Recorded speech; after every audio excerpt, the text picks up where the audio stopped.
Ladies and gentlemen. Uh-oh. It's time for the Early Bird Special.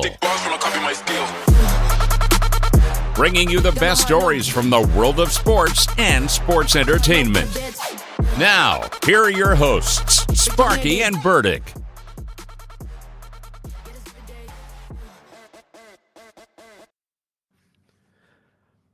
Well, good Friday morning, Bakersfield, surrounding communities, everybody watching online on YouTube and Twitch. This is the Early Bird Special. I'm Chris Burdick. That is Sparky. Sparky, good morning. Good morning. Let them know what they are in for. First of the month. Wake up, wake up. This year is just flown. It really has. Well, this is a good part of the year. So we'll recap the Hall of Fame game. The Knicks locked in a core piece since yesterday, and we've got a jam-packed show. My boy Seth Perry, the beautiful Seth Perry, will be joining us at 7:30 as he's got a financial basic for teens seminar coming up next week at the Bakersfield Racquet Club. And then we welcome back Chris Flail, local comedian, and he wants to talk Happy Gilmore since we haven't got to it this week. There's been so much going on, but Chris Fell will be here at 8 o'clock, and then we'll get into SummerSlam weekend as Kyle Pitzer, the owner of Dionysus Brewing, will join us at 8:30, and we'll wrap up the show. Feel free to call or text in with any of those topics. Maybe your baseball team hit a home run in the deadline, or something you saw in the Hall of Fame game. But you can text or call in anytime at 661-842-2000. Absolutely. But football's back, so you know where we're starting. Because as we just said, the Hall of Fame game was last night, and the Chargers absolutely took it to the Lions. 34-7 was your final. Opened up with a kickoff fumble. Absolutely. Trey Lance looked good, although, again, it's preseason, so I don't know exactly how much you could really chalk it up to looking good or just playing against the second team. What I was really looking forward to and looking for throughout this game were going to be the game changes. The robots. The robots, exactly. The robots.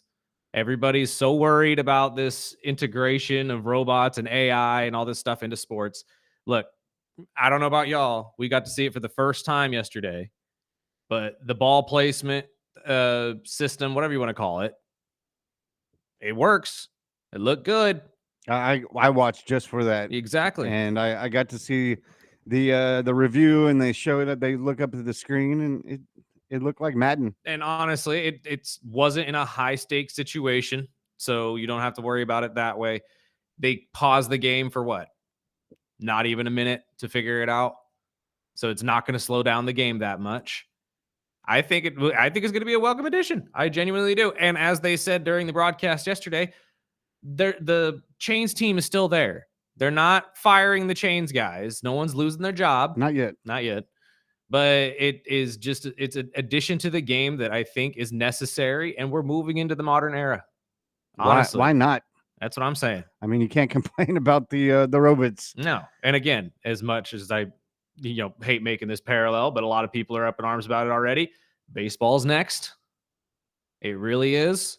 And honestly, with all the success that we're going to be seeing from the NFL, everybody's going to be copying it.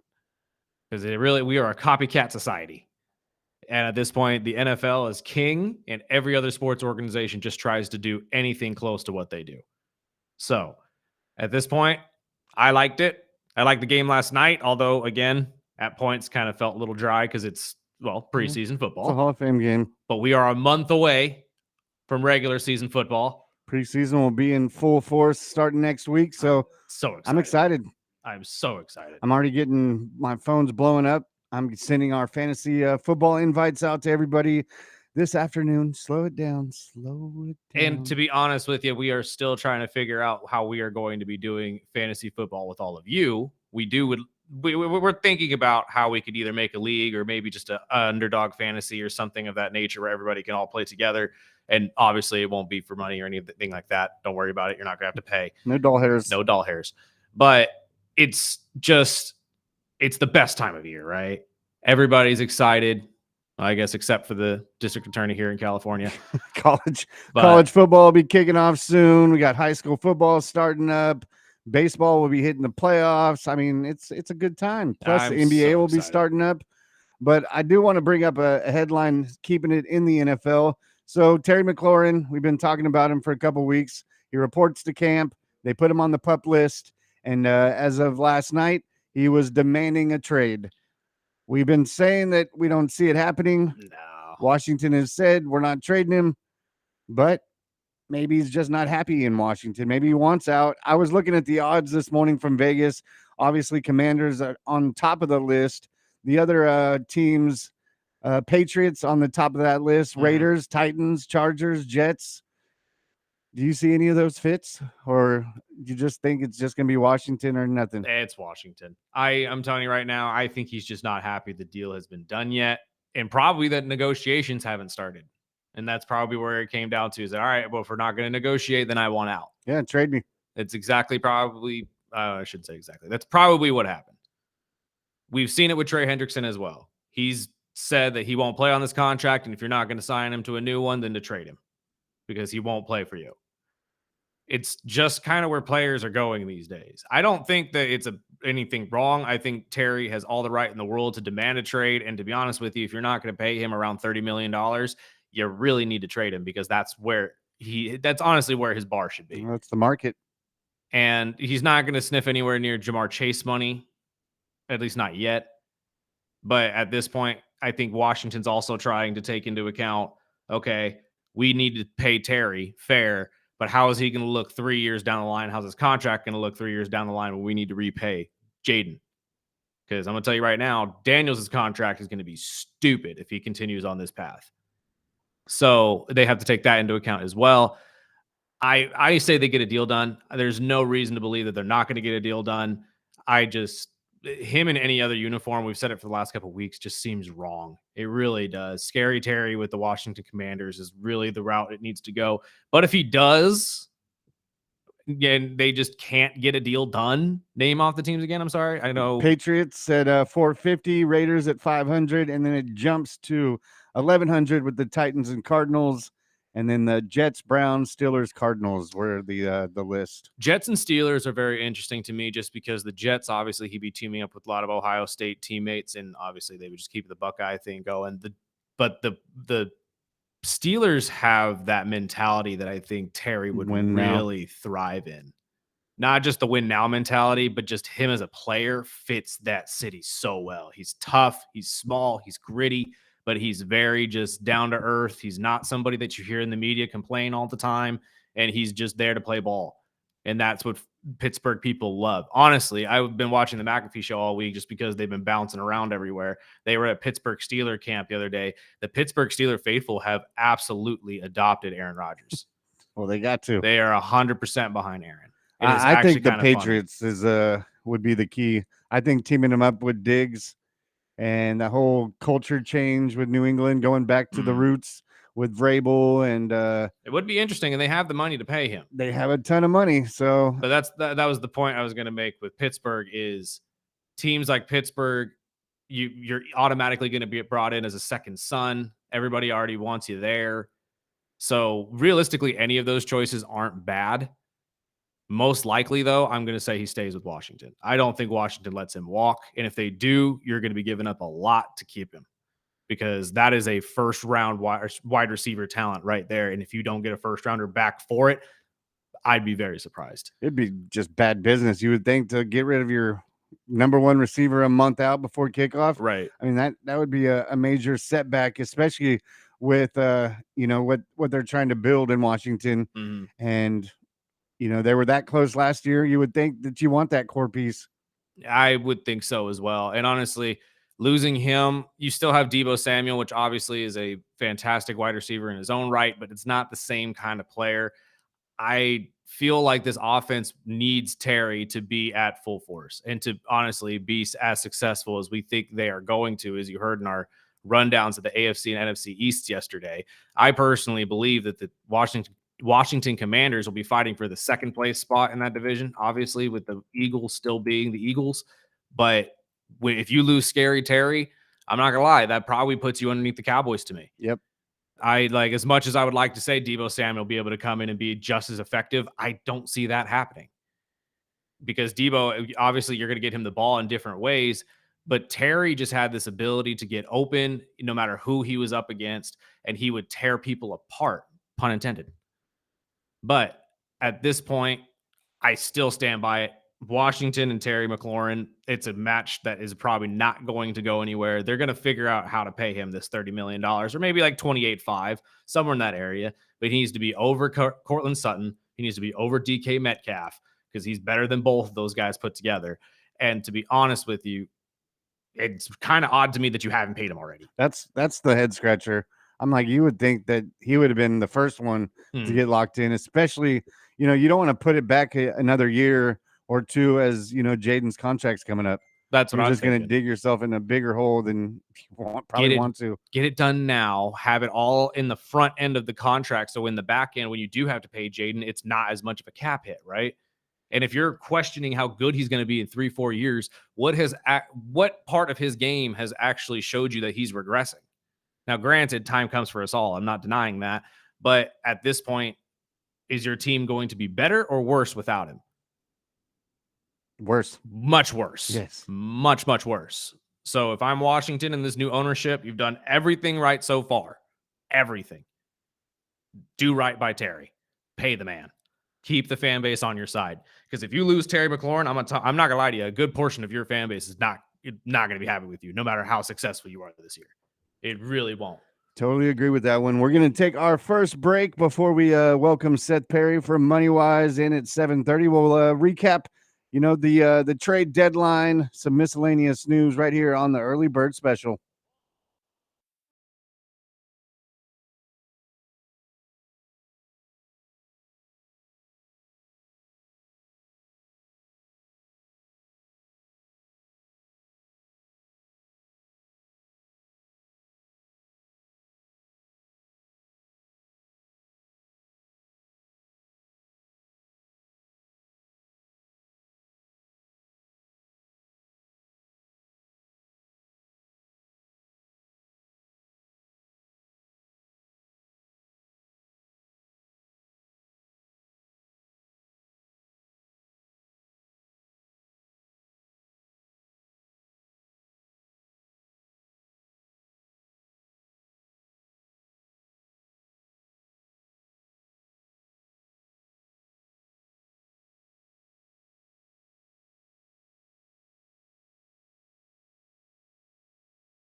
Welcome back. The early bird special. One quick segment before we get to our first guest of the day. The hunky chunk, Seth Terry. He's ripped, dude. Watch. Oh my lord. I don't know if that room's big enough for both of you. Well, there's a lot of room in here, so if it wouldn't be me that's filling it up, I can promise you that right now. At this point, we got to shift over to basketball because there's a little bit of basketball news right now. The Knicks have decided not to move off of Mikal Bridges and have actually given him an extension, 4 years, $150 million. There's a lot of talk around the NBA in this offseason that they may move off of this entire college built team, I guess is the best way to put it, the Vandy team. Mikal Bridges has been a consistent third option for the Knicks, I would say, behind Brunson and Karl Anthony Towns. Easily one of their better defenders, along with OG Anunoby. I like the move. Me too. I was really curious if they were going to move off of this entire plan. I didn't think it would be a good idea if they did. You were one step away from the NBA Finals last year. And to be honest with you, you could have made it. You really could have. It just needed a little bit more of a push from your guys. So if you can get this team back to that level this year and just make that push, there's no reason to believe they can't be in the NBA Finals. Especially with the trade that they did to get him. You know, they traded 5 first-round picks to Brooklyn to get him. So it'd be silly to just get rid of him that quick. And he was one of the few players that played in all 82 games last season. It's true. And to be honest with you, I agree with that. That's the main thing to me, right? Is you traded so much to get him. If you moved off of him this quickly, it would go down as one of the biggest just bust trades, I think, in NBA history. And just solely because of the amount of time Mikal played for you. It's like you traded away your future for the next 5 years for a guy for 1-2 years. That makes no sense at all to me. So it makes all the sense in the world that they keep Mikal Bridges, make this extension work. And to be honest with you, like I said, I think he really engulfs the Knicks play style, or at least what they should be trying to play like, very well. Somebody that can score offensively, but he's going to absolutely strangle you defensively. And he's that perfect 3-4 guy that could fit right next to Karl Anthony Towns if you need to, or move him up and let Karl play the 4 while you bring in Robertson in for the 6-man rotation and get bigger if you need to. This entire move from the Knicks, I think it's a smart one because obviously everybody's been talking about how poor you've been taking this offseason with the coaching search. So they're moving towards at least making the right decisions, although probably a couple months late. At least we're talking about you still in a positive light. So I think the Knicks are looking pretty good for next year and hopefully retooling for another push towards that NBA Finals with a Boston team that's most likely going to be, I don't know, bottom half of the 8 in the playoffs, I would say. I mean, if you're going to look at going into next year, Boston, the Pacers, teams that are hurting and are going to be starting the season pretty much without their key player. You're still going to be dealing with teams like Cleveland and Orlando, but I think those two teams are much more beatable than a fully tooled Boston team and probably the Pacers again, because they just proved that they could run you out of a gym. Sorry, it's 0 until I see otherwise. That's the absolute truth. I mean, it was a good series, at least. They didn't get ran out. Well, I meant ran out as in physically. I mean, like literally they didn't have up it and down the court. And we'll see with this coaching crew. Luckily, I'm not a Knicks fan. I was just rooting against the Pacers. Naturally. But I'm still interested in seeing how the culture changes without Tibbs, because I still put that on Tibbs. But some other news. So we talked about Hulk Hogan's passing. Well, the cause of death was confirmed yesterday. It was a heart attack, including that he had chronic leukemia, a form of blood cancer. And the governor out in Florida, Hogan's always been a Florida guy. They came out and officially declared August 1st Hulk Hogan Day. What? Yep, it's true. The governor directed both the U.S. and Florida their flags be flown at half staff from from sunrise to sunset today, and they've made it official. Leave it to Florida. Okay, Florida can absolutely have a Hulk Hogan Day, 110%. look, man, I'm not going to go in deep on this. Y'all know, go back and look at our videos if you want to know my thoughts about this entire situation, but that's a little excessive. A little excessive. Love Hulk Hogan as a wrestler, but a whole national day for Hulk Hogan? Really? I mean, he's a Florida guy. And it's not even the day he died. No, but Like, okay. Fine. Thanks, Florida. Thanks, Ron. just remember, take your vitamins. Thank you. Yeah, apparently. Again, it is what it is. Hulk Hogan is, if you want to celebrate him, go for it. If you don't, I don't blame you. A whole day for him is kind of much for me. Right. But we'll before we get into financial literacy for teenagers, high school, college, we got through the trade deadline. Yes, we did. And a handful of trades were made yesterday. Nothing really groundbreaking, I would say. I think everybody moved to essentially where they would want to. A lot of teams are mad, or a lot of fan bases are mad. I know that for a fact. Yankees, I don't think, made a lot of moves that are going to benefit them to actually push them over the Blue Jays. The Blue Jays move for Shane Bieber looks a lot better now because it looks like those rehab starts are actually pretty positive from what we understand. Although they are AA, we'll see what he looks like at AAA before he comes up to the majors again. But for a late playoff push with a very, very good starting pitcher, that could probably be the best trade, I think, moving forward, along with the Johan Duran to the Philadelphia Phillies. My biggest thing, we talked about a fire sale with the Guardians yesterday. The Twins silently traded away everybody. They are absolutely restacked. That shocked me. I did not expect them to trade away half the roster yesterday. Well, our first text said on the trade deadline, the three teams that were the winners in his mind were the Padres, 100%. Mariners, and Red Sox. 100%. And losers is the Indians, Pirates, and Dodgers.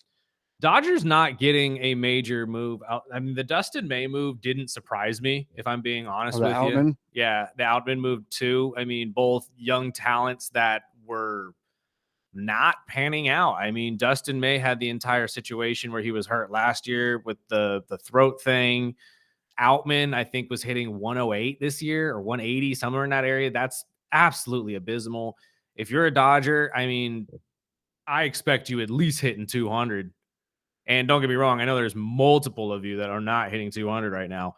But James Outman wasn't really working out, I think, like Dodger fans had hoped. So I was not really surprised about the moves. I was surprised a little bit with May, but really not shocked. I mean, it's one of those situations, though, where I'm more surprised you guys didn't get much for them. Yeah. You know what I mean? Like, and I thought they were going to go deeper with pitchers. Right. Or at least make some moves for some of these guys. I don't know. Did Joe Ryan actually end up anywhere? Because there was a rumor that he was headed towards the Red Sox, but then they took that down. So I don't even know if that happened. But there were a handful of pitchers that I was looking at where I was thinking, okay, maybe the Dodgers make a move or two just to get some added arms in there. No move for Joe Ryan. Nope. Okay, I didn't think so. He was close, but they balked at the end. I thought so because I saw something that like Fox Sports 1 or somebody had posted that he was headed towards the Red Sox, and I know a lot of fans were mad about that, and then that got dropped, so I didn't even know if it actually went through or not. But again, I agree with you. I think the biggest winner is Seattle. I think getting Suarez is going to be huge. I mean, Cal's already at 42. Suarez adding 30 plus on top of that. I mean, at the end of the year, he'll probably be done around like 40, 50, but he's already at 36. So that's going to be a great bat for you going forward into the playoffs. I'm just glad they did something. Yes. I was nervous that, okay, it's going to be the Seattle Mariners. They're not going to do anything. They're just going to ride or die with what they got. And as far as the Pittsburgh Pirates, is anybody really surprised?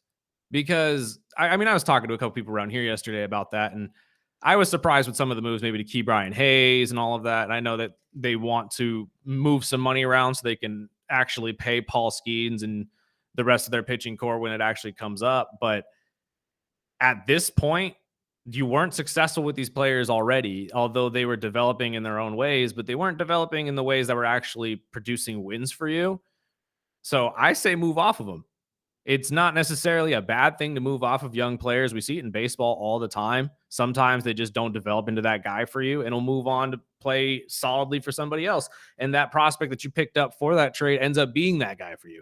So Pittsburgh, although I agree with you, is a loser in this just because they didn't pick up anything major. I don't think they were really expecting to be a contender this year at all, and are just moving and allocating stuff so they could actually pay guys like Paul Skeens, who, let's be honest, is going to be one of those pitchers that's going to be a lot of money if you want him to stay in Pittsburgh for the remainder of his career. Well, we've been talking for the last few months about, just financial literacy, financial education, especially when it comes to, as early as high school into college, especially with athletics, now that the NIL is, paying out players. We always think, financial education should start young, and Money Wise are doing a seminar next week. We'll take a break. We'll welcome in the beautiful Seth Perry, and he was actually a former high school teacher, so maybe he can enlighten us on the literacy, the financial education starting in high school, and how this seminar is going to help teenagers here in town, right here on the Early Bird Special, ESPN Bakersfield, 12:30 a.m. 101.1 FM.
No, it's not time for the Money Wise guys yet. That's live weekdays from 2 to 3 right here on ESPN Bakersfield. But we welcome in the beautiful, the fitness guru, Mr. Seth Perry. He's been gushing over you all morning. I heard hunk of chunk. Yeah, when I hunk of was, chunk was on. it's not that it made me uncomfortable, but Well, if you work at MoneyWise, this kitchen is constantly filled with flowing. sweets and, cookies. And just every day we walk in, we have the best clients in town and just the sweetest people. And when I go into the kitchen, I check what's set before I even touch it. And then I do a quick U-turn back into my office Boy, and just stay you're away. supposed to be losing weight. You're not You supposed to lost be a eating. bunch of weight. A little bit. Great, man. Proud of you. We're about halfway there. So. That's Awesome. good. But we are here to talk about Game Set Save, the entire situation you guys have going on at the Racket Club. Please explain what you guys have planned here. Yeah, so next Wednesday from 5:30 to 6:30 p.m. over at the Bakersfield Racket Club. It's open to teenagers ages 14 to 19 and their parents. So it's going to be quick. It's going to be an hour long, but I'm going to be staying after, can answer any questions that they have. But it's going over budgeting, saving. The main focus, though, is on investing and the power of investing, starting early. What is a stock? What is a bond? How do these things work? There's just so much mystery around investing in the stock market, and it's just there to provide some truth and simplicity for these kids, because they're who taught me the phrase Instagram taught, or no, TikTok educated. A lot of them are TikTok educated on finance, and that's nice. I have to use that. When my son is going to be 16 today, and I have to stop him during dinner, like, hey, phone goes over here, dude. And it's constant. Even my wife is a TikTok fiend, man. It's just insane. But just the importance of learning. I remember when I was in high school, they taught me how to. Our whole economics class was learning how to use a checkbook. Yes, a checkbook. See, at least you got that. We didn't even get that at Garces, man. Economics for us was learning how the economy worked. That's in all government. it was. Yeah. I didn't even learn how to do a budget until my senior year, when they did it for one day. It's something that personally I think they need to do more. We were talking about that off air. I went, all through. I graduated at Stockdale High, class of '98. Went off to college, and I only have one memory. It was one class my senior year in college that one day he went through and said, okay, when you graduate, you're going to make this much money, and let's make a budget. And I was eye-opening, but one day out of 8 years of education, it's just crazy. That's what I'm saying. And that's why I love to see this type of thing. Because we've been talking about it for weeks, especially with these NIL deals that come to high school kids and college athletes as well. But I think it needs to be necessary. If you are an athlete specifically, and you have any way, shape, or form an ability to get some sort of money for what you do, you need some sort of guidance to know what to do with that money. Because if you're a 16-year-old and someone walks up to you and says, hey, I'll give you $1 million to do this this commercial for me. What is that 16-year-old going to do with $1 million? Yeah.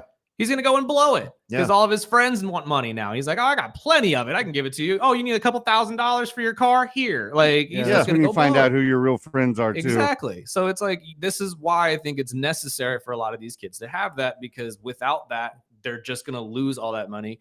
And when you're young, you immediately think, oh, I'm going to be healthy and spry forever, and I'll be able to play football until the day I die.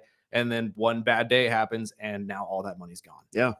So Absolutely. So the seminar is coming up Wednesday next week. It will be at the Bakersfield Racket Club. And yes, you don't have to be a member in the Racket Club. It's open to the public. Open to the public. If Free. you'd like to RSVP, just do it before the end of Monday by calling 661-847-1000. So what I want to hear is, I heard you were a high school teacher before being a MoneyWise hunk-a-dunk. Wait. It went from hunk-a-chunk to hunk-a-dunk. Hey, man, do you just put I him could out see on you, the like- street with his shirt off, and that's how you guys get clients? Is that what's happening? And I'm It not even works. getting it, man. I It mean, we works. work with Chris Pelstra over there. Have you seen that guy? The big offensive lineman that guards all the well chicks off him. put together man. But you no, know? just the road of being a financial advisor. I know you were a high school teacher. How did you get into that, and then just realize, okay, I think we need a more financial advisor, and the road of becoming a high school teacher into what you do now?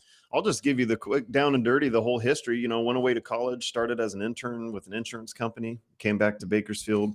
It was a great company, but when you're 22 years old and you have your own office, all the freedom, you know, I did really good for the first year and a half. And then, you know, you're young and you make dumb decisions, right?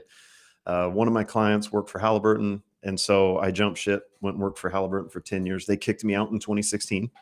You know, but always kept my interest in financial advising, got my licenses back, got into education. My pastor actually encouraged me, said, hey, you're teaching Sunday school, get into education's consistent. And I loved it. I absolutely loved it. Started over at Norris Middle School. Then I moved over to West because an opportunity came up to teach personal finance. And it's, you talk about things happening behind the scenes, you know, to kind of, everything comes full circle. So I went over to West High, got to teach what I'm passionate about to kids that really need it. And, you know, I went to West, my freshman and sophomore years, 94 to 96.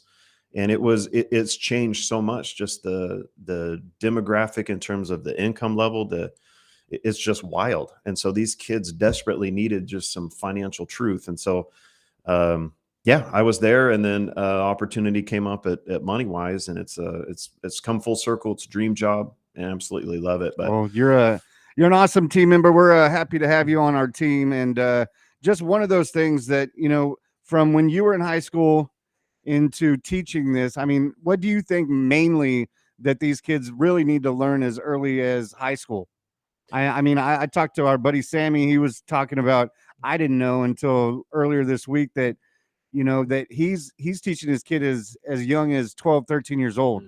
Yeah. So one of the tips I'll share Wednesday night is a game that you can play with your kids, and they can be as young as, I mean, 5 or 6 is kind of young, but starting around age 7, and it helps pass time on road trips. It's called the money question game. Just have them ask any question they want about money, and you'll be surprised. My 8-year-old Beckham, he comes up with some zingers. I'm like, Beckham, that's a very good question, you know, and then it leads to 5-minute conversation. Great conversations. Yeah. So I think that's the biggest thing. And now if you're the teenager listening, or you're the parent that's encouraging your teenager, encourage them to ask just tons of questions. They can be a fly on the wall when you're doing your budget. You know, let your teenagers sit there and ask questions. Let them log into the bank account. Just make sure you trust your teenager. Yeah, absolutely. Right. That's the disclaimer. Right. But yeah, just giving them hands-on experience. It can be as simple as pumping gas. You know, my 8-year-old, you know, here's your credit card. This is what you do. This is our zip code, you know, and get him to, you know, pump the gas. And another big one, it sounds so lame, but especially with teenagers today, because I work with them a lot. Make them order their own food at a restaurant. Learn that soft skill of, it starts with a C, communication.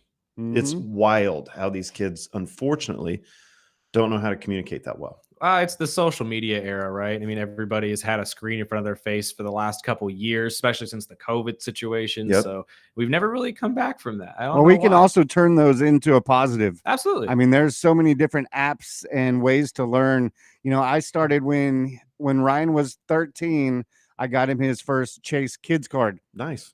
And of course it went to, you know, Xbox Live passes or Roblox money. And he would text me like, hey, how much money do I have? And I thought it was $25. I was like, well, there's tax. What the hell is tax? Exactly. And why is it taking my money? And, you know, he's learned since that age. He has his own card now, but, you know, when he does his chores, he has good grades. I'll shoot him some cash for that and this. And we've always had that type of platform, but now he's almost too money wise, where he doesn't spend it. And he'll text me like, my daughter's that way. How much money do I have? She's like her dad. She feels guilty sometimes just spending the money. It's like, no, love. It's like, Dude, you have to have your fun money. you earned that. Enjoy it. You don't have any guilt about it. But yeah, you save. One thing a lot of parents don't know is putting their kids on as authorized user on their credit card. So let's get into that. We'll take our first break. We'll pay some bills, because that's something I've wanted to learn. And like you said, we'll have a financial basics for teens seminar coming up this Wednesday at the club room at the Bakersfield Racket Club. You can RSVP right now by calling 661-847-1000. We are the early bird special.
Oh, you can't play this song and let it play out.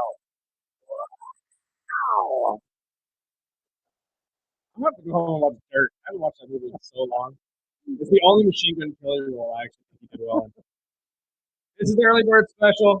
Wrapping up this first Worst hour. band to see live, man. Really? I was so heartbroken. Okay, but when did you see them? Was this during the This was 15 years ago. Oh yeah, era? it was the full set band, but Vince Neil, someone in the crowd threw a lighter and hit Vince Neil, and he walked off the stage about halfway through the first song.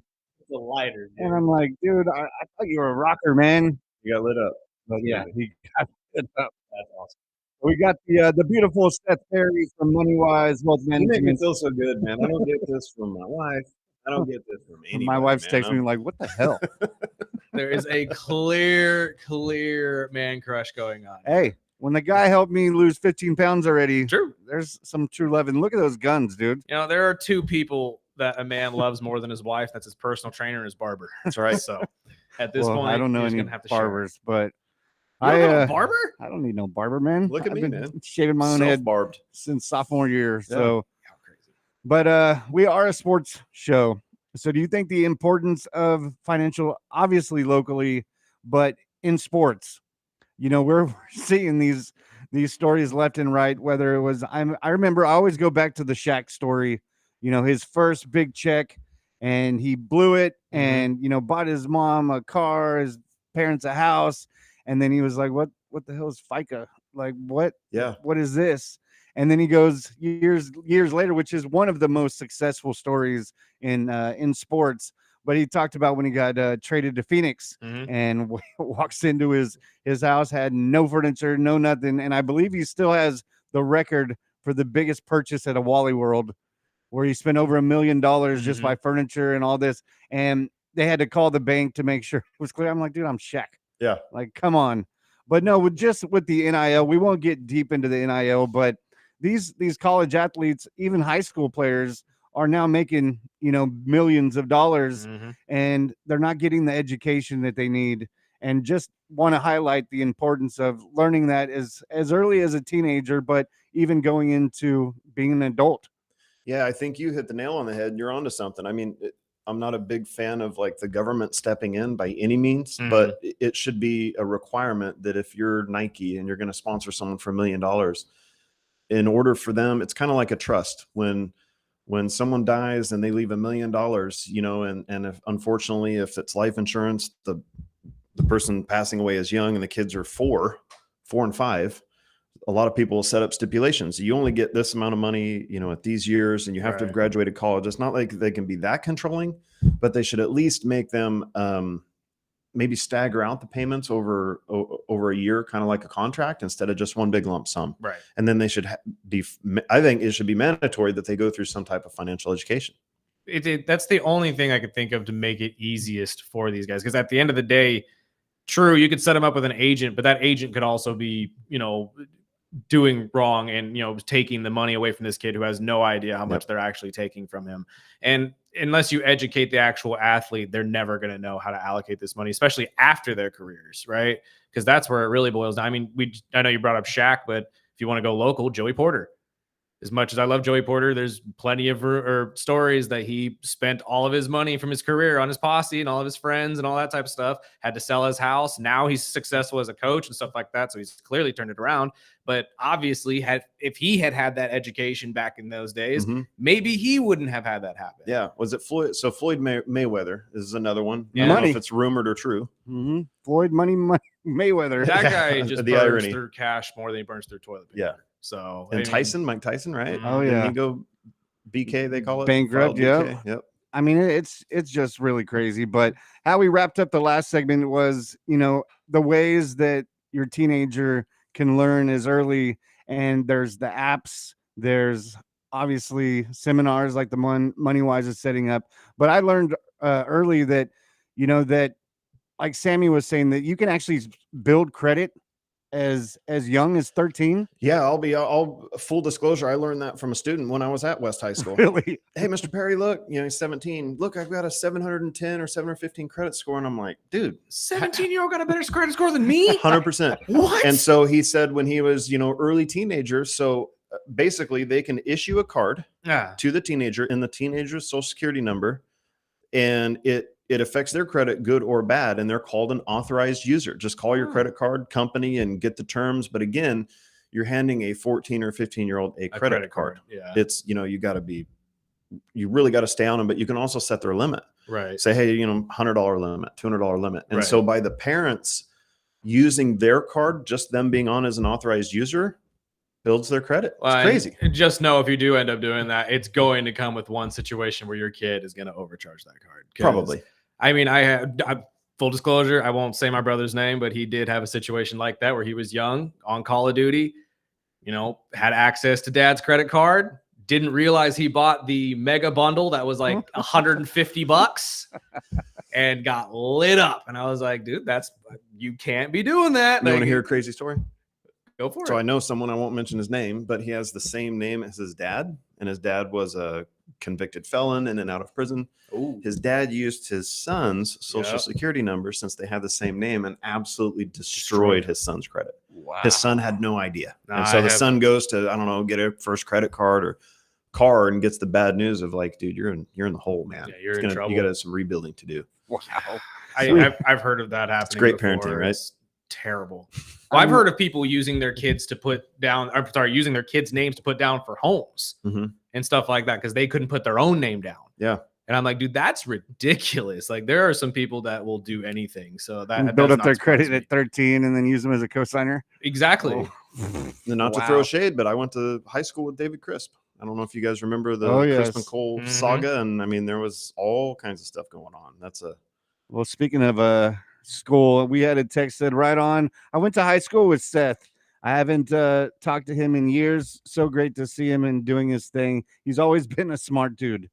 Who is that? Yeah, I was I'd like, can you love to name know. drop, please? Like, you can't just say you went to high school with somebody and not Text in tell your us who name. you No, are. this is the truth. Thank you, Mom. Appreciate it, Grandma. Thank you, Mom. So once again, it is That's a financial basics for teens seminar coming up this Wednesday at the club room at the Bakersfield Racket Club. Teenagers from 14 to 19 years old, obviously with a parent guardian, is strongly recommended. You can RSVP by calling MoneyWise at 661-847-1000. You can also catch Seth later this afternoon as he will be on the MoneyWise show right. live from 2 2 to o'clock. 3 right here on ESPN Bakersfield. We are a sports show. What's your sports teams? Football, baseball? Lakers, Dodgers by default, but the only true team I claim is the Lakers. Fantastic. Huge. Kobe is number 2, if not Oh, number there you 1. go. That's my guy. I'm See? in that camp, and it's not just because I saw him play, but everybody always says LeBron or Kobe. It's like stats and everything with LeBron. I get that, Yeah. right? But it's fourth quarter, you're down a point, and you have 7 seconds. Who are you going to give the ball Oh, to? I'm giving it to Kobe. I'm giving it to Jordan. He's not on the team, silly I goose. know. But no, we appreciate you taking the time out. Yeah, thanks for having me. And This is we'll- great. We'll continue to pump up this seminar, and hopefully we'll get you back because we've got some more financial Oh, we questions. got plenty of financial questions. Yeah, I'm a I love doofus. it. But I'd love to. we've got comedian Chris Flail coming in right after this break. Until then, be smart, be safe. Be money wise. It-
Welcome back. This is the Early Bird Special, Hour 2 on this Friday. August 1st. Can't believe it, man. Already 8 months into the freaking year. This is nuts. But our buddy Chris Flail is here with us to talk all things entertainment. I know we got to get to SummerSlam at the end. We will get there. Trust me. We got plenty is that coming up? Well, I mean, and sometime. I mean, happy to be here with you guys. I love being here, but if you don't mind, I do have a bone to pick with Sparky really quick.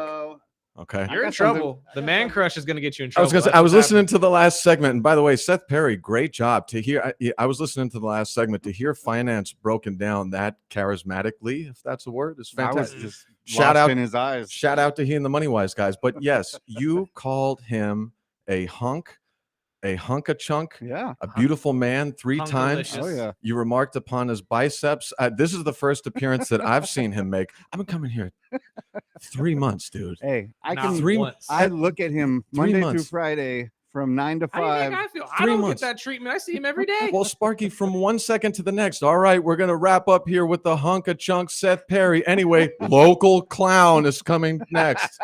Didn't even call me your boy this time. That's how dazzled. Local He's clown. smitten over there. Dance for me. I will He say. is smitten. I will say. I am slightly above average for a comedian, and you never give me anything on that, man. I will say.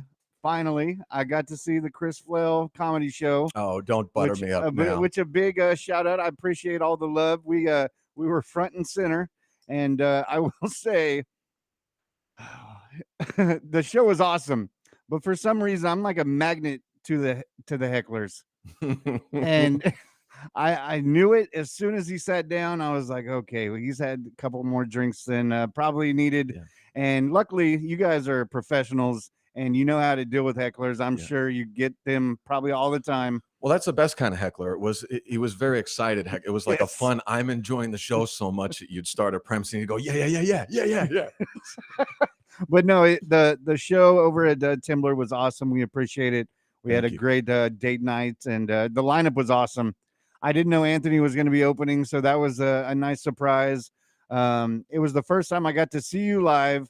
And Hacker, man, Hacker is always money. Yep. But anytime you can see Chris Flail or any of his comedy showcases, jump on it because. Well, thank you. I'm going to be doing curls and tricep pushdowns for the next 6 weeks. So he's been my personal, I wouldn't say It's okay. fitness expert, Nutritionist. but he's the one that keeps an eye on me when I go to the kitchen. Well, that's what's so cool. And again, folks, follow your dreams, because how cool is it to, you're listening to the radio and you're like, I'd like to tell them then you get to do it because I tell jokes. And so I got to stand outside the radio station because I'm like, oh, I'm going to see Seth when he's beautiful. He is beautiful. I will say he really does have a way about him. And that, my God. and that hurt worse. I get it Standing now. outside the damn studio like an ex waiting I for was. him to walk out. Say, who is this new man he's got walking around? That's exactly right. Oh I was my out there with a God. boombox holding it. Jeez. Well, you have to butter up a coworker. I see him every day for 8 hours. So I'm excited. Don't you lie. I'm You've done it 'cause excited. you like to. Seth is one of our newest financial advisors with a hell of a background. And as I'm raising a teenager, it's always good to know that I have a money-wise type person over there in my corner to help me out. And luckily, my son is more money-wise than I, because I'm looking forward to Dionysus this weekend, watching SummerSlam. Nice. And so getting into some entertainment stuff. I mean, since we've seen you, we've lost Ozzy, we've lost the Hulkster. Yeah. And so if we want to talk Hulk, I heard you talking about Hulk, and I won't speak to how one person feels or the other, but here's the thing that really struck me, and I think people oftentimes don't chalk up how fragile and how much randomness can impact reactions and legacy and all that stuff. Really, if you boil down the last 6 months of Hulk Hogan, to me, what I see is at the end of he made a very public endorsement in a very polarizing election for maybe the most polarizing candidate of our lifetimes. The very next public appearance he makes after that is the Monday Night Raw Netflix debut, which is in L.A., Los Angeles, California, where objectively, no opinions or politics, objectively, the crowd stunk. the biggest reaction of that night was Macaulay Culkin got the biggest round of applause. None of the superstars, none of the legends, I remember striking. Macaulay is a legend. He's great. Home Alone. He's great, but in the WWE arena, he should not get the biggest round of applause. Yes, that's absolutely. And so Hulkster comes out and he gets the booze. And we are such now prisoners of the instant moment. That goes on Twitter, and everyone else went, well, you know what? Yeah. Hold on, though, because I don't think the hate for Hulk stems for the fact that he was a Trump supporter. But it was the first. I think that helped. Don't get me wrong, but the reason that a lot of the people hate Hulk Hogan is the racism. Yes, but that was another thing, because post racism, he's gotten large reactions in the WWE thing. And he's a very complex character. And when I saw him get booed before I saw the Twitter reaction, the first thing I thought was, man, whatever you think of the guy, you could love him or hate him, but at least you should be able to go home to the business that was built on your back and get, if there's anywhere you could get, is it as entertainers? No, that's as fair. Someone who entertains people for hours, 5 times a week. It's like, is it ever enough? Is it ever enough that someone can go, all right, and just give him the golf clap? I mean, and you got the opposite. We have to wait until he passes to finally get the positive reaction. And I get it. We've talked about this over and over, even when we had KG in, but they didn't grow up in the 80s. They didn't see the Hulkamania and the Hulkster and what he did to the sport and the entertainment side. I mean, they weren't forced to watch Suburban Commando and stuff like that. I've talked about that on stage. I've got a bit about, because my brother is 6 years older than me, so he was a Hulk Hogan, train, say your prayers, eat your vitamins, and I was a DX. I got 2 words for you, Mom. Like I was like that. I was that kind of, and I point at younger people in the audience and I go, when I say Hulk Hogan, I know you have no frame. To you, he's Dog the Bounty Hunter in a leotard, but he was a whole other thing when I was growing up. It was a whole other thing, I promise. No, I totally get that. That's not my point, though. My point is, as you stated the other day, every story that you've heard from Hulk from the people who have worked with him, especially the ones of different color, and everything else that has come out post-career. I have been very avid and very upfront saying that Hulk Hogan is one of the most influential people in his industry. He's probably the most influential wrestler to ever live, because if there was no Hulk Hogan, there's no WWE, which means there's no professional wrestling as we know it today. Yeah. However, the accumulation of everything he did in his life, again, racism being the key problem, not dropping a belt to anybody of a different color for his own choice. Yeah. And ultimately, like I said, the business stuff that he was trying to do at the end of it, him coming out in LA didn't feel to me like Hulk Hogan's returning to wrestling. He's Hulk Hogan. That felt to me like Terry was walking out trying to pretend to be Hulk Hogan selling a beer. Well, that was the other thing. And it was like months after he had been reborn as a Christian, right. Which he's a difficult not guy. Hulk anymore. You know what I mean? Like, that's kind of my thing. That's where you draw the line. It's Terry and the Hulk. Guy we don't like. And then there's Hogan, the entertainer. Yeah. And, growing up, I grew out of the Hulkamania. I got to see, but there was so many documentaries that I've seen over the last couple of years that I've kind of learned, okay, this is Hulk and this is the Terry that, did people wrong, whether it was the Macho Man stories or the Bret Hart or even the racism stuff, which I will never get into, because that's just what a lot of those wrestlers did. I mean, you can go back into the 80s or the late 70s. I mean, you can go that with women, and you see how the women are excelling.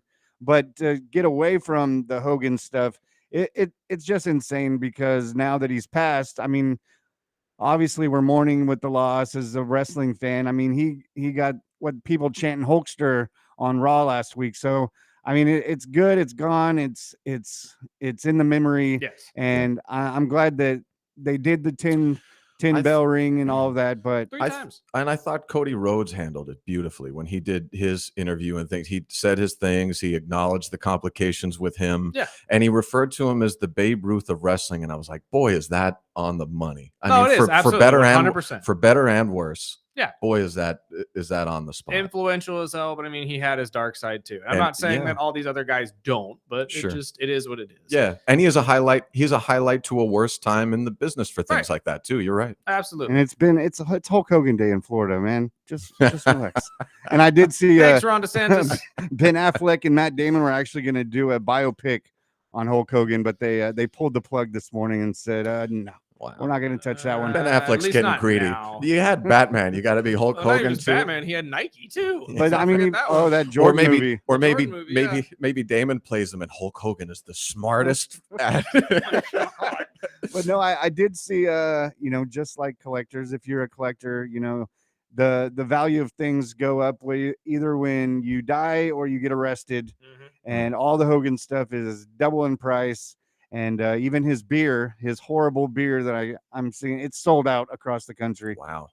Again, this is what I'm talking about. Like Mhm. it is what it is. We'll get into said some mine too. positive news. What about Yes. the WNBA? Oh, Positive news. I'm a WNBA fan. I've been a WNBA fan for a long time. I have WNBA season pass for the Really? last 2. Yeah, I'm How much does that cost? $20. 40 cents a I was gonna say, decade. did they give it to you when you sign up? Yeah, or- they gave me a rebate on my electric bill for Oh my God. accepting it. But I was so, you see the collective bargaining coming up, and it's just brutal. I did some research. I'm sure you guys that already are ahead of me on this, but I did some research into, you hear about the money lost and that the NBA subsidizes the league, but then you'll hear pushback of like, well, they don't subsidize the league, they just give the $200 million. So I looked it up, and they Have subsidized that league for years. So the WNBA LLC is 50-50 split, 50% owned by the NBA Mhm. and 50% owned by the owners of the WNBA teams. 80 to 85% of the WNBA team owners own an NBA franchise, and they give $200 million. It is completely, they haven't made money in 30 years. Nope. And salaries have increased. Teams have increased. They've gotten chartered flights, and they were just on the precipice of exploding the league. In between this collective, push this thing down the road another 3 to 5 years, and you will get $10 million contracts. And that's But- what Burdick's been saying. I chalk it Thank up to you. 2 incidents. I chalk it up to this one, and as much as I actually love her, because I think Angel Reese is a generational talent. Besides her and Ben Simmons, Y'all need to calm down on the Angel, generational watch. talent she line. can dominate a game and can't shoot. Yeah. I can think of the only other person I could think of that is Ben Simmons, who fell apart with injuries and Dennis just Rodman. being spoiled. What did it? Right. What did it? Hold on now. It's just generational because this generation hasn't been around Ben much. Simmons. Ben Simmons, there's a reason he gets work. He still gets work everywhere he goes. On the off chance he's at Equinox this Am summer. I in the twilight zone? Yes. Did Ben Simmons win a couple championships since I went to sleep last night? What's You would happening? put him. As Angel? Listen, Ben Simmons is going to make 4 jump shots at Equinox Fitness at some point during this offseason, and you're going to see that and go, Wow. "Wow, I hope he goes to my team." And Okay. you know it. See, You know it's a Friday. And Oh you- wow! You All right. know it. I love Angel Reese, but I get a lot of feedback for just saying that. The Ben Simmons, Joel, you remember a couple years ago before it all started, they were saying, if we have to get rid of Joel Embiid or Ben Simmons, which one do we do? Because they were on the precipice of championship Eastern Conference Finals with those two back then. That's why they got rid of Jimmy. You hit a nerve. Oh no, I didn't hit a nerve. I'm just in shock. Angel I'm Reese, man. absolutely. I think in if shock. Angel Reese Think goes about 1,000 Angel is layups so a day bad. in practice. Hold on, she'll be a Angel's so stud. bad. She's catching strays from baseball analysts. Well, that's Like- that's the problem. The off the court. So there was an incident. Game 1, I think, of this year was the fever in the sky, and it was the moment where Angel Reese fouled Caitlin Clark's teammate. And all of last year, Caitlin Clark had to eat crow and just go, all right, everybody's going to come. I can't say anything. I can't do. I'm going to get cheap shot. Yes. She can't. So Angel Reese fouls Caitlin Clark's teammate, and Caitlin Clark hammers Angel Reese, and it's the first time it's basically Caitlin Clark saying, not this year. Yep. This year I'm going to be Stood up. me. I will wear the black hat if I need to, no problem. And they get into a skirmish, and it's the biggest thing in sports. And then the very next morning, she asked to launch investigation against Indiana's fans, and everyone went, all right, I'm done. Yeah. All right, I'm done. It could have been Magic versus Bird of the WNBA. And as soon as that investigation launched, the general mainstream public went, go ahead and have your thing. I'm out. Well, going back to the financial impacts of the WNBA and how it's all set up with the CBA, and it's probably the news is right now that it's probably going to push into a holdout or some type of stoppage of basketball. But overall, do you think it's probably bad timing for maybe some expansion teams? Yeah. Well, and they're not even happy with where the expansion teams Exactly. are. Yeah, Like, that's exactly put- what they were saying. put a franchise in Nashville where we don't have an NBA team so it can lose $94 million a month. Not even just that. Sophie Cunningham, right, is the one who came out and said that she wanted a team in Nashville rather than Cleveland or Detroit. And I'm like, dude, look, I get that some of the markets they're going into are smaller markets. Yeah. But like you just said, you have to take into account they're also the same places that NBA teams are built, which means you don't have to build a stadium, which means you don't have to spend the money to build the dang stadium, lady. That's right. Like, it's just it makes sense why they're going to these cities. I think they need to expand the rosters before they do the expansion of the teams, Agreed. though. Agreed. I think if we expand the rosters to like 12, 13 players like the NBA, it'd be a lot better. Well, and they have a chance to highlight these. It's funny. It's like the Caitlyn Angel rivalry is fascinating because Angel is Caitlyn. Like, she got WNBA 2K's 25's cover. She's not the best. She's not the top 10 player in the you could give it to Jonquel Jones, or you could give it to Breanna Stewart. You could give it to a lot of players. You can give it to Nafisa Collier. I'm gonna be the MVP. You can give it to Kalia Copper. There are 15 players that are better in the league than either of those two right now. But it's not acknowledging that by not giving the cover to Caitlyn and just giving it to LSU's Caitlyn instead of Iowa's Caitlyn. Doesn't sell. Yeah. Well, again, do they have a game? There is. I've heard rumblings of a game. I would like. They're to attached to play the that. 2K series. It's not Really? You just buy 2K, and WNBA has been on 2K for years. Really? Yeah, but ever since they bought half of the league, it's been there. Oh, okay. You just have to find, or you just go to download the add-ons or something. No, they have their own it's an entire league. You can even do a WNBA league if you wanted to. You don't even have to. So if you buy, it's NBA and WNBA 2K. 2K has been that way for years. That's really cool. No, that's what I was gonna say. Like, they've been doing this for a long time. Angel's not getting graced with anything. She's not even on the cover. No, they gave her Gildas cover. She's on my Alexander is cover. on the cover. Well, they announced that she got cover. No, or I know something. she's on the Legends cover that's also shared by Shea and Carmelo Anthony, in which she's in the corner, not even noticed. Boy, Ben Simmons got you furious No, no, today. no, no, no, And no. by the way, He hates by the Angel. way, Generational talent got Yes. me. by the way, pissed. this petulance makes sense because I just learned in the earlier segment you went to Garces, and now I get it. You're a little highfalutin ding, boy. ding. You're a little highfalutin boy, and I Ding, took ding, your ding. toy away Say- by mentioning Ben Simmons. No, Look no, how no. upset he is. Again, I'm upset Watch because on of the YouTube to see how generational red this talent man that we're got. talking about here, and we're throwing that term around like it's candy. Name Well, it is. name 5 players in the WNBA that can average 20 and 10. Okay, I don't follow it that much. All There you right, go. She's not generational averaging talent. 20 and 10. She's averaging 14 and 12. 15 and 12 in her second year. Okay, that's not 20 and 10. It's on its way. It's a double. And Yeah. so is Caitlyn. Well, it's so I'm right saying there. name 5. And better. half of those rebounds are off of her own misses. If she's not a Actually, not even generation- half. If she's not a generational talent, name 5 better. I will leave. Let's get into some other positive news. No, not Hulk Hogan. We'll get No. into Happy Gilmore, the sequel. We've been talking about this all week and never got to it. Yeah. What'd you think? It's tough for me. I want to hear how you feel about the old heads. Burdick and I were talking about this before the show. A lot of good laughs in it, a lot of good jokes in it, but compared with what Happy Gilmore 1 was for our generation, it's such a different movie. I liken it to Grown Ups 3 more than the Yes. style of a Happy Gilmore 2, and I'm surprised that he would take it in that direction, especially because of what Happy Gilmore 1 was from tone. And like I said, our generation, we learned about mood music from Happy Gilmore. Fair. Leonard Skinner's Tuesdays Gone. I Mhm. played that first and last day of college. It's And see, that reminds me of the House of a Thousand Corpse and all the Mhm. zombie movies because he plays the same song. But I Yeah. agree.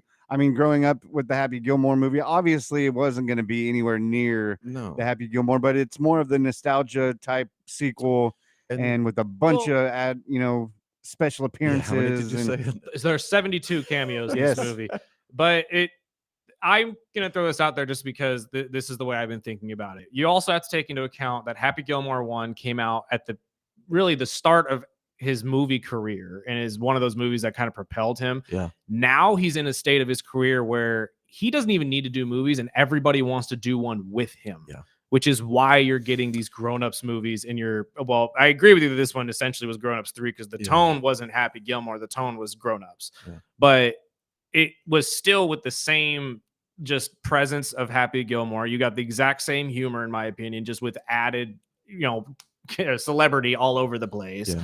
And that was kind of part of the fun of the movie to me was I was sitting there every single time. Okay, who's in this scene? Who's going to pop up randomly out of this one? Because I mean, the entire story alone was really cool just because you took from real life. If you didn't catch it, this was all a movie basically making fun of PGA versus Live Golf. Yep. That's all this was, okay, we're going to take Happy Gilmore and put him right into the middle of this. Yeah.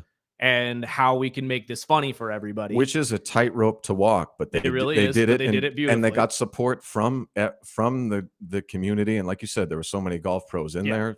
My favorite was Daly, and Bad Bunny was hilarious. Bad Bunny was fantastic. Bad Bunny was good. All the golfers in it were hilarious. Colin Morikawa Eminem's scene was hilarious. Yes, it would just every single one of them were really, really well done. And I guess there's like a whole hour's worth of bloopers of that Eminem scene.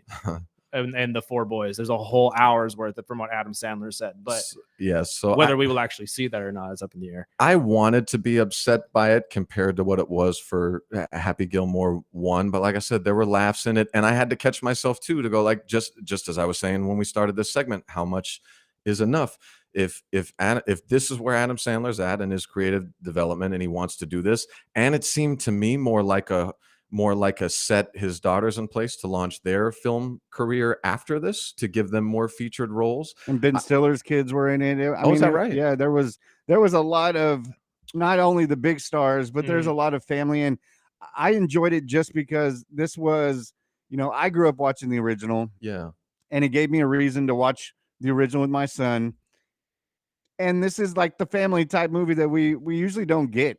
And with the deal he's done with his contract deal with Netflix, he's put out a ton of movies I never even heard of. And it's kind of the same Adam Sandler. A lot of people, Scott behind me, hates Adam Sandler and would never watch any of it. But it was a family. I liked it just for the snout. Yeah, well, I mean, we had a good time. Flourishes in those types of movies. Like that's why he's been doing family movies all the way back to Hotel Transylvania, which, in my personal opinion, one of the most underrated animated films. Those are great. They're so good. Yeah, they're all hilarious. Like it's really well done. But regardless, he's been doing family movies for so dang long that it really is just part of his shtick now, right? Like. Well, that's where I had to cut off right around Little Nicky. I was like, okay. Yeah, it started to get a little bit weird. That's what I was going to say. It's almost like a Saturday Night Live generationally of like, look, this movie was not for me, but this guy, he gave me, Billy Madison, Happy Gilmore, Big Daddy, The Wedding Singer. I mean, there are more he's done enough home for me. runs in Adam Sandler's log than I say there were stinkers. I mean, don't get me wrong. There's the Ridiculous Six and all of that, which were awful movies. Yeah. Oh, I didn't watch that one. Was that Adam Sandler? I'm pretty sure. Yeah, isn't that I thought that was the guy from Family Guy. No. You're thinking of what's that Western? I know what you're talking about. I couldn't get through it. No, that's not. No, that's a different movie. No, the Ridiculous Six was him and the kid from Twilight or all that type of stuff. I'm just glad it wasn't like he threw in like David Spade and Chris Rock and all them. It was the core from the Happy probably Gilmore. Had so many people coming into this movie. He had no roles left for his friends. And he made the deal with Derrick Henry. And actually, Kevin James is in the movie, though. That is for sure. Kevin James was the during the flashback scene with Nick Swartzen, the mobster that gets to him with the golf shoe. I didn't even notice. That's Kevin Smith. I didn't even notice. Or Kevin James. I'm sorry, Kevin James, not Smith. And Kevin James has got another movie out that's actually a serious movie where he's like a killer or something. But I had to cut the lines with a couple of those actors, especially David Spade. He was just on my last nerve. He reminds me of like a Pauly Shore type guy. I couldn't do it. I won't lie. I was expecting some sort of Joe Dirt drop in at some point during this movie or something like that. But I agree with you. Especially after Joe Dirt came into some country, he got introduced to some Morgan Wallen. Yeah, whoever, he got to walk out with Morgan whoever Wallen it was. the other day.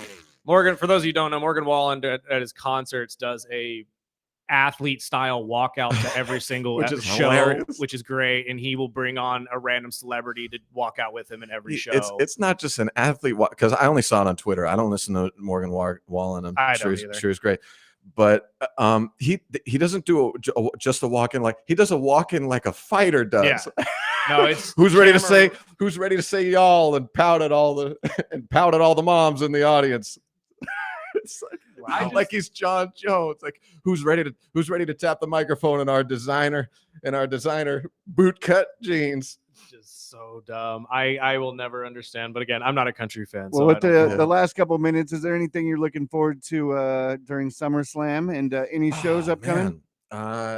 Shows upcoming. So next month, I guess at the end of this month, I'm in Tehachapi and Hanford. It's actually getting announced today, though. September. I'm hoping I'll be in San Francisco for most of the month. They got the San Francisco comedy competition. I'll be in the Big 32. So if I advance through that, I'll be doing 15 shows in 20 days in September.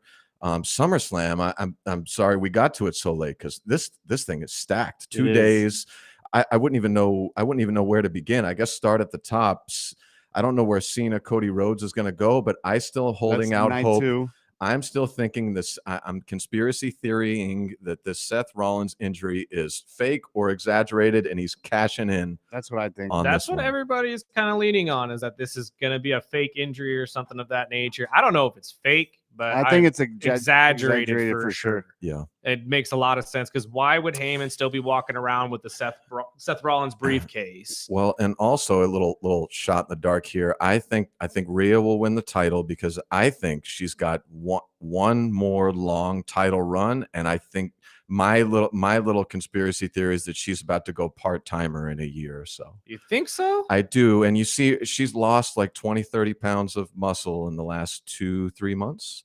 She's really thinned out, and you only do that. I would only imagine you do that for 2 reasons: either to go to Hollywood or start a family. And that was part of it. And her and Buddy Matthews too. Did just get married not too long ago, so it wouldn't surprise me. You don't lose. Bianca Belair is also on that short list of right? people who might be taking a short break just Naomi. to start a family as well. So you might be onto something on that one. Well, especially you look at her from start of the year to now. Like I said, I think she's about 20 pounds down. And you don't lose 20 pounds of muscle by what you start doing. You lose it by what you stop doing. You want to know my random thought of the weekend for the weekend? So everybody keeps talking about this entire idea of who's going to be the 4th member for Seth's group, especially if Seth really is injured and they need a 4th guy, right? Yeah. For those of you who don't watch NXT, there's been a little bit of a development down there that I saw that was pretty interesting this week. They had a promo with one Tony D'Angelo, who no longer is the head of the D'Angelo family down there. Is kind of in limbo, not sure exactly how long he's going to be in the NXT world anymore, and just so happens to be the real life best friend of one Braun Breaker. Oh wow.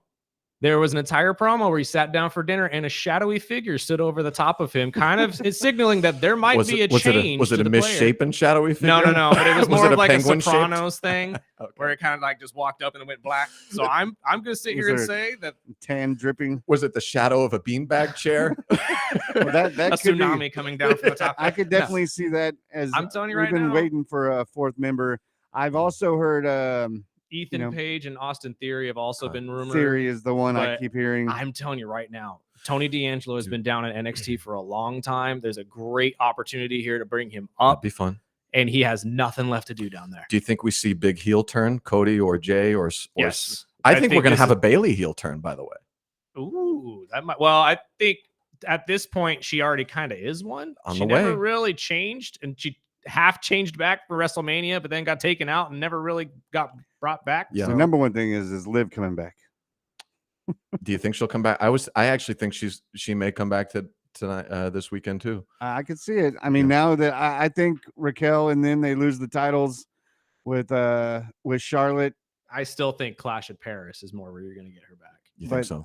There's a lot of talking. We finally get Dom and AJ finally. So I think they lose the tag titles this weekend to Charlotte and Alexa, and they try to win them back at Clash at Paris, and that's when Liv comes back, betrays the whole group, and we get this entire blow up. Oh, that's fun. I was actually thinking about the blow up even on this one, because they all have the belts on the line this weekend. I think yes, they do. It would be hilarious. It would be hilarious. I don't think Finn and JD don't. Oh, they don't. No, they did theirs on Monday and won. so Oh, they will not interesting. be. No, it's competing it's the this white weekend. six that are Yeah, putting up their that's titles. the SmackDown okay. title is the one. But I that's up in think the air. Gotcha. Those are the ones I think they'll keep their titles. I think the girls lose theirs, and I think Dom loses his. I think we lose a lot, or there's a lot of title changes going on this weekend. Yeah. I genuinely believe so. In fact, the entire second day of the show or of the PLE is all championship matches. Yeah. So this is going to be a really interesting SummerSlam. Yeah, we're not doing anything this weekend. No, well, except going to Dionysus and actually watching this dang That's- thing. That's my dang son's true. birthday is tomorrow. It's gonna be jam packed. But we always welcome Chris Flail, Thank you I guys. was Always good to gonna be say here. Hey, shout beautiful. out Ben Simmons. Am I right, everybody? and I'm I gonna go would play get some you with this. WNBA on my PlayStation. Next didn't know I time could you do that. yes, go just pick up 2K. I swear to God, WNBA has been there for years. By the next time you are in here, I'm going to have a list of 20 women that are way better than Ava Reese. I'm telling you that now. To be honest, I can't believe I said that. I mentioned Such Ben a- I'm Simmons waiting myself. for the text messages. I know I'm not alone. Y'all I'm are going on to one rec today. centers around this You're trying land, to make finding me women sound better like than I'm Angel the Reese. crazy one. Y'all are the crazy ones. Well, today. enjoy your weekend. We'll check in with you in a couple of weeks, and we'll be right back with Dionysus, who's having their Summer Slam special. We'll hear more about this right after the break. We are the Early Bird Special.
Welcome back to the Early Bird Special.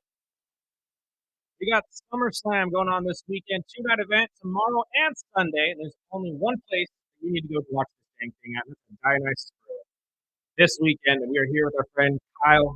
How are you, my friend? Excellent. How you guys doing? Well, can't complain. How's everything going at the brewery? Good. We're busy. We're in busy season. I didn't realize SummerSlam is happening so fast. All the PLEs just go back to back to back to back to back. But you can't really complain about it, right? It's always fun. You guys Yeah. obviously do these for every single one of them, so it's obviously going to be a good turnout for this 2-day event, I would assume. Yeah, I mean, I treat this one probably similar to like WrestleMania. Okay. WrestleMania, we get a full house back to back nights. You get your families, the kids coming with their belts. Get there early, obviously. Yeah, exactly. We got Bucky's Hot Chicken night 1, and we got Sabor Jalisco cooking up night 2. So we got some nice food for both events. Yeah. Fantastic. Any like specific drink specials you guys are doing? Any new brews that you guys got So going? Or? I'm gonna come out with 2 new beer slushies. I haven't announced yet, so stay tuned for that. And Beer then slushies. and then we'll be doing like our flight special, like $12 flights for anything. So you can come in and get 4 5-ounce drinks for $12. It's a nice way to kind of try 4 drinks without Yeah, it's a spending little bit of a lot. spread of what you Yeah. guys got going And there. here's a deal that no one talks about. You can come in, get 2 tenders with fries and the $12 flight for $20. And Can't beat that. you I can, know. no, you really can. In 5 this beers economy, and chicken. And I'm wrestling. sold. yeah, I and am wrestling. And you said Sunday. What's up with the Sunday food? So Sabor Jalisco, they do more Mexican style food. So you Nice. got your nachos, you got your quesadillas, your carne asada tacos. So Nice. and their foods, I think, is the best in town. So Sweet. Yeah. Well, my son's birthday is Saturday, so I'm gonna have to turn off my phone and not look at social media and try to catch SummerSlam on the Ooh. replay. good luck. But I will be there early Sunday because we have no plans Sunday. There you go. So I'm looking forward to it. I think our buddy Chris Flail is going to meet me down there. So to run down, we waited until you got here before we ran down the fight card. And so night 1, the Gunther CM Punk match, which I personally think they're going to finally give the title to CM Punk. I feel like even this is though- going to be the main event of that night. I agree. I don't like CM Punk. Me personally. neither. I don't like him, but lately, Like that, you got turned over by Unreal, didn't you? Him crying in front of the camera, saying, "I finally did it." I mean, Come on. I appreciate that because That touched he- me a little bit. My inner child he has felt for him. passion. The fact that he's been through all that he's been through and he's still having those moments as an old man. I say old man, he's not that old, but yeah, Gunther is just not a good champion, in my opinion. He's a nice little placeholder. Like a bridge guy. Yeah, and CM Punk's due, I feel like, because I don't see him winning the Undisputed Championship anytime soon. So I think it'd be good to give him the belt now. I think he can hold that and kind of carry the Raw brand. Mhm. Like, I mean, he's really good on the mic. He can bring anyone up to his level. So Absolutely. I think he wins this. We'll see though. I mean, it'd be kind of goofy to see Gunther lose it already, kind of like how Jey Uso lost it so Right. fast too. I still feel like the switch off of Jay towards Gunther, though, was just to give Goldberg a match. You think so? Because, well, I mean, one of my main rules of wrestling, obviously, is you can never have a face and a face or a heel and a heel, and Yeah, have sure. the match actually be good. Yeah. Very rarely does that ever happen. You get it sometimes, but usually it's with a tweener rather than Yeah. somebody who's a true one side or the other. And Goldberg coming into this, although mixed feelings from a lot of wrestling fans for his career, still is a baby face. Usually your legends coming in are baby faces. So you need to give him somebody that's equal to his level on the opposite end or better, because obviously with Goldberg, you needed somebody that was going to make him shine. Yeah. Best heel you got on the roster right now, arguably, is Gunther. Gunther. Yeah. And It they really- planted that seed like 9 months ago. Too. They really Mhm. did. Absolutely. And honestly, I think that was probably part of the plan. Yeah. I do believe that the original idea was supposed to give it to Big E because that was his Mm. dream match as well. And he's been very outspoken about that. Poor Big But E. because Big E's injury hasn't exactly healed fully and he hasn't been able to get back into ring shape, obviously they had to move into a different Yeah. direction. Well, going So, down the list on night 1, then we got Tiffy time versus Jade, which I think I'm Jade going takes with that Tiffy. title. I'm sticking with Tiffy. I don't care. I don't Tiffy see it. time has not ended in my mind. I'm with. I love Jade. I don't think she's ready though. I don't think she's ready either. She's. I think propelling her into that would be way too quick. I don't think she can hold on to it. So I wish Jade would win. I think she does. But I think Tiffy wins. It's still Tiffy time. Dude, the crowd's behind her, and honestly, it hasn't really faded. Although Jade has really come up in the last couple of months, and we've seen a lot of improvement. I agree with you. I just don't think she's ready. I don't think it's the time just yet. And plus, it wouldn't make sense to have her win it off of Tiffy. It would make more sense for her to win the title off of Naomi. Yeah. I could see that too. But then we get into the comedy match with Randy Orton, Jelly Roll against McIntyre and Logan Paul. Is this even going to happen? Because Yes. apparently Drew McIntyre Drew's made it. dealing with. Oh, he made it. He's Okay, already good. made He was stuck in like he was Scotland or he whatever it needed was. his boarding pass or his passport or Well, whatever. I knew it was a walk as soon as he said, "Well, Jelly Roll probably took my stuff," but no, he made it. The match is on. This is probably the only match I'm not really looking forward to, but Originally, though, and I'm going to say this, especially after watching Unreal this week, this was meant to be the Travis Scott match. Okay. This was, I believe, originally meant to be, because that's what Travis was training for, was a match at SummerSlam. And then once the fans really said, no, we don't want Travis back, I think that's when they pulled the plug and said, okay, well, let's get a celebrity who people love. And Jelly Roll was the very next one. He's been training too. So. Exactly. So, I will have to give him props though, because he looked a little better on the last promo. And honestly, do you guys kind of feel like we're going to be gearing towards seeing more of these celebrity matches at these big PLEs now? Because it's been happening frequently. You know, I think WWE's always done that, but I think they're going to tap back into it. And I mean, it really bridges the gap for new audiences. So I think they do it for sure. But I mean, we saw it obviously with Bad Bunny out in Puerto Rico. Dude, he killed it. He did great. I mean, Jelly Roll has been okay, I think, especially with the or outside the ring stuff. Him choke slamming Logan Paul through Jimmy Kimmel's table was actually really cool. But who do you think wins? You got to give it to Jelly. Yeah, it's Randy Orton and Jelly for sure. Very rarely do they have the celebrity not win that match. Does this set up a Orton McIntyre type deal? I could see it. I think Orton Logan would be more entertaining though. Yeah, especially like trying to humble Logan Paul with this entire thing he's been going down of you're not supposed to be here kind of a thing. Yeah. Like then we get into the women's tag team championships with the Judgment Day taking on Alexa Bliss and Charlotte Flair again. Yeah, I think the girls are getting the titles. Talking about this, I think Alexa Bliss and Charlotte Flair win it. I agree. It's kind of interesting to see Charlotte Flair get cheers, but finally. Which I love that shirt, dude. Oh yeah, dude. The WrestleMania swag. It was like the only shirt they had there, dude. Everything was like extra small. I was like, God, not that small.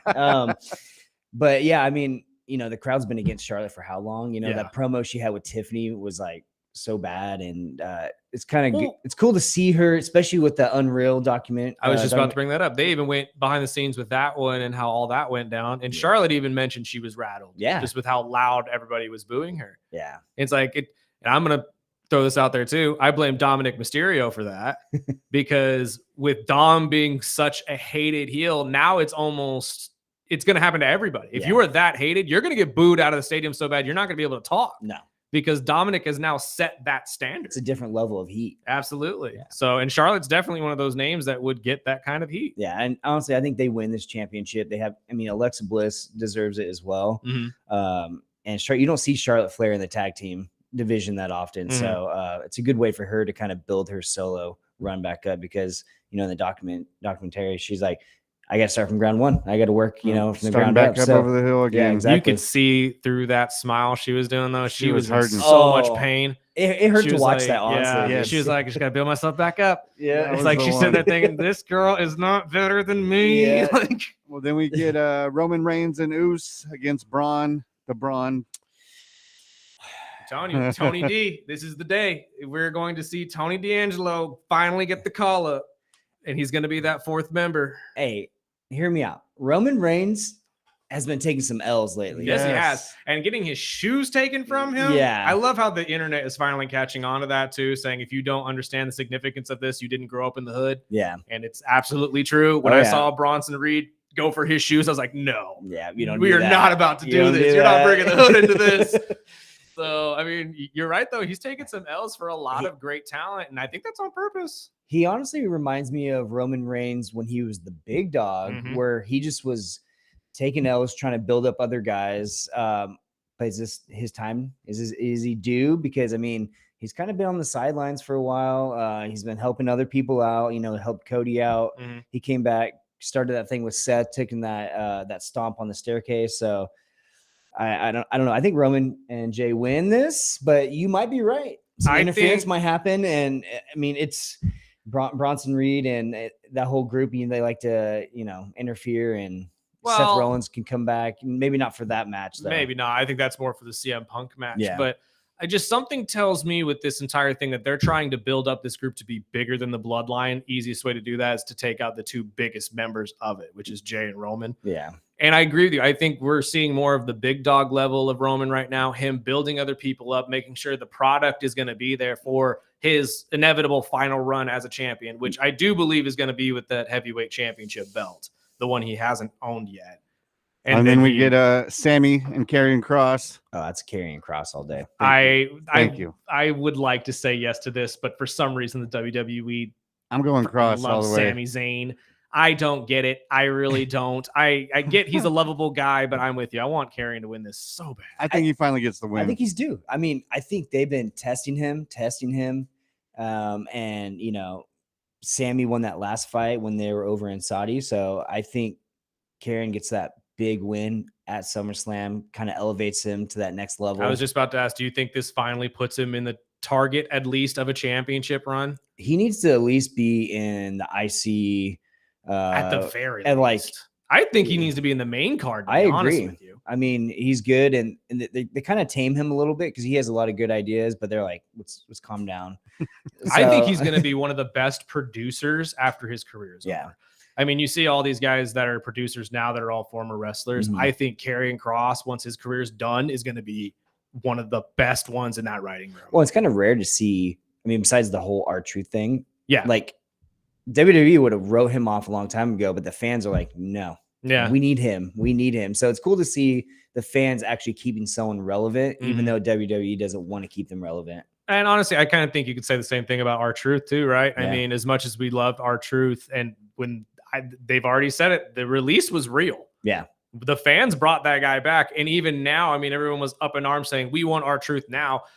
How long has it been since we've seen R-Truth on SmackDown? Yeah, where's Ron Killings? It's We'll been see about a him. month. We'll see him. And then moving over to night 2, the tag team championship with the Wyatt Six, DIY, That's Street gonna be match Profits, of the Fraction, weekend. everybody. It's a TLC match. That's the match of the weekend, man. I'm telling you right now. I think it's gonna be the women's, but I think the triangle, the 3 match with Rhea and them, I think that is gonna steal the show. But going into this one, hopefully the Wyatt Six, We finally Keep their get a title. Wyatt Six match on a PLE. right? Finally. right. It was supposed to be at Mania against the Judgment Day, but Right. it is what it is. Did they We'll lose live the past titles? that. I don't think they lose it. No, I I don't hope think so, not, too. man. Because they've been passing those titles between all those Yes. guys. I'm like, let's just keep it on a tag team, and they need to introduce some other tag teams to that division because that's the SmackDown division, right? Yes. And it's just the same thing over and over. Honestly, I think with the draft that Sparky mentioned a couple days ago, it's coming up here in Right next- after SummerSlam, Is yeah. it this Monday? Yeah, Oh, it's really? coming up quick. It may not be this Monday, but it's coming Soon. up in a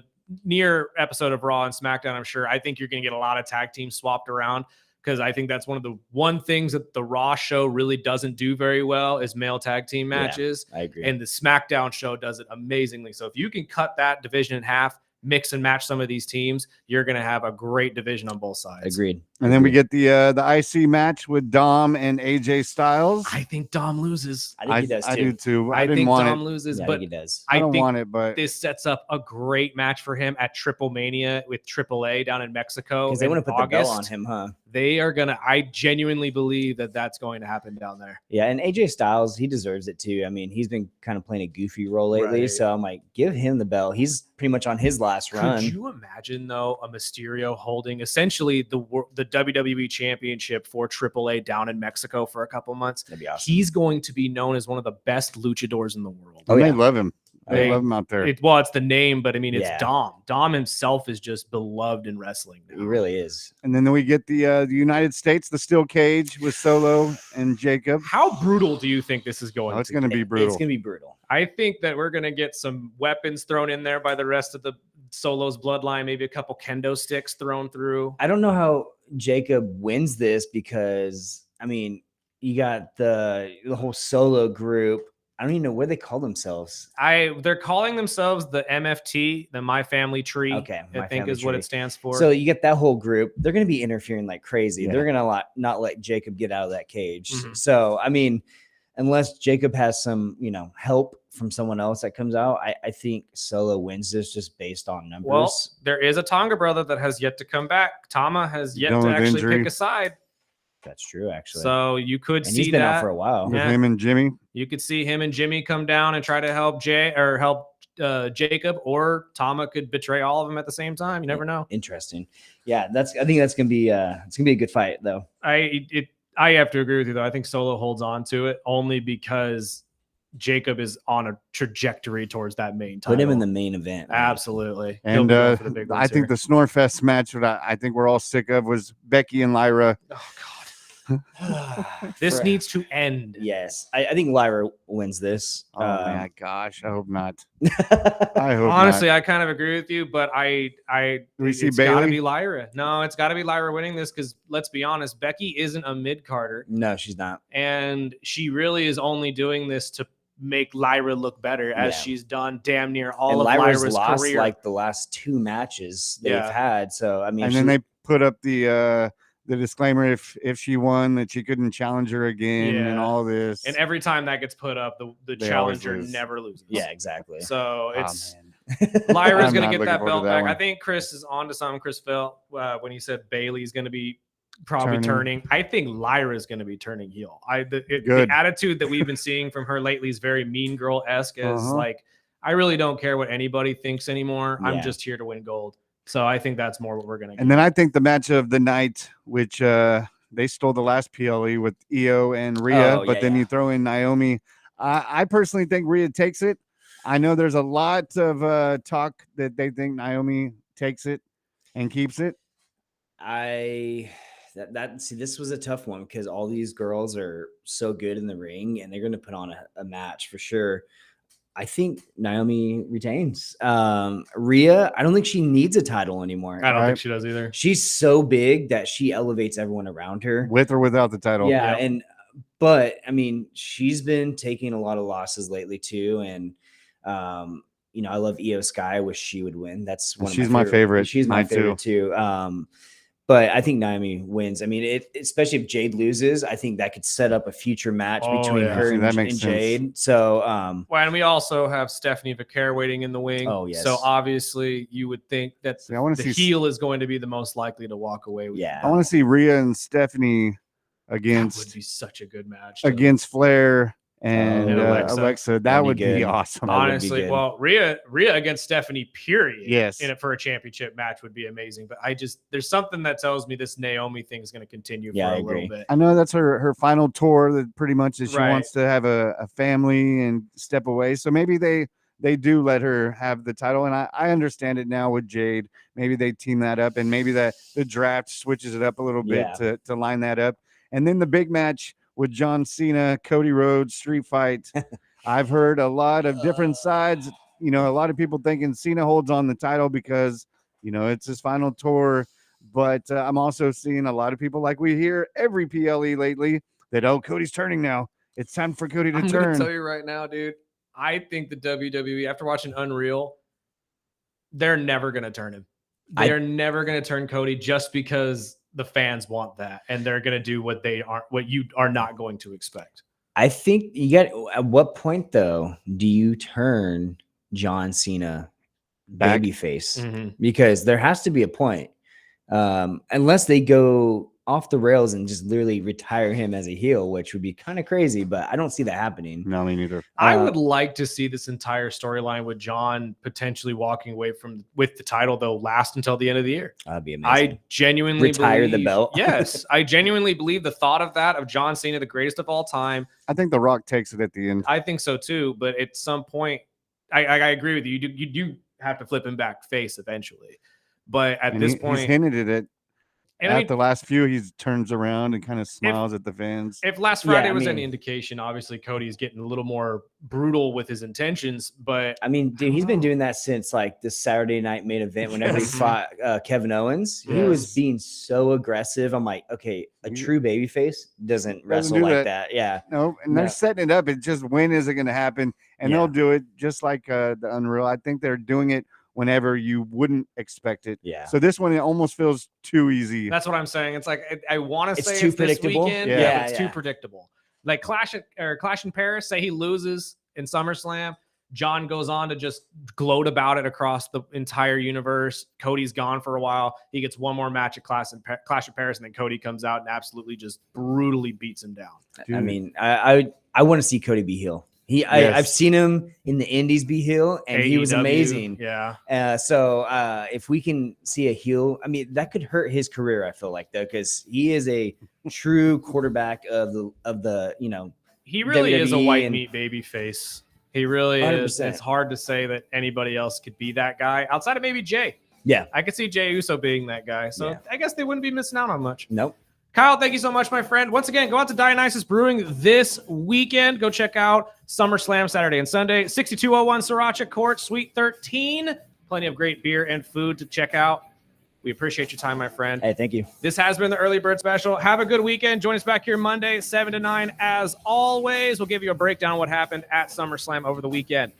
Until then, we got to get out of the way for the great Rich Eisen. Sparky, let's get out of here.